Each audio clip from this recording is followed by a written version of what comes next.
রাস্তা আটকে শাহবাগে অবরোধ ডাক্তারদের এই বিষয়ে আরো বিস্তারিত জানাতে আমাদের সাথে যুক্ত হচ্ছেন সহকর্মী কামরুল হাসান। আমরা কথা বলছি তার সাথে। কামরুল, দিনের বেলাতেই ট্রেনি ডাক্তাররা তাদের অবরোধ শুরু করেছে। এখন তো রাত, বর্তমান পরিস্থিতি কেমন দেখছেন এবং এই অবস্থান কর্মসূচির কারণে কোনো যানজট কিংবা যাত্রী ভোগান্তি বা আশেপাশের রাস্তায় কোনো নতুন কোনো ভোগান্তি আছে কিনা আমাদের বিস্তারিত জানাবেন। দিশা, আপনাকে ধন্যবাদ। আপনি যেমনটা বলছিলেন, আমি এই মুহূর্তে অবস্থান করছি রাজধানীর যে শাহবাগ মোড় আছে, ঠিক শাহবাগ মোড়ের মধ্যখানে আমি দাঁড়িয়ে আছি।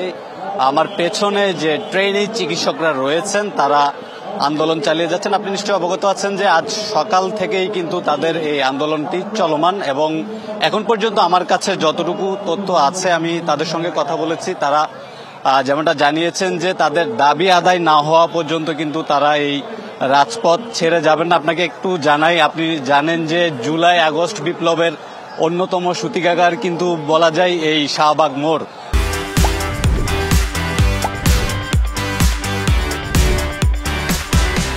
তারা তাদের দাবি আদায়ের জন্য কিন্তু এই শাহবাগ মোড়কেই কিন্তু তারা নির্ধারণ করেছে এবং এখানেই কিন্তু তারা তাদের দাবি দেওয়া এখনো জানিয়ে যাচ্ছে। আপনি নিশ্চয়ই দেখতে পাচ্ছেন এখানে কিন্তু বেশ ভোগান্তিও কিন্তু আছে।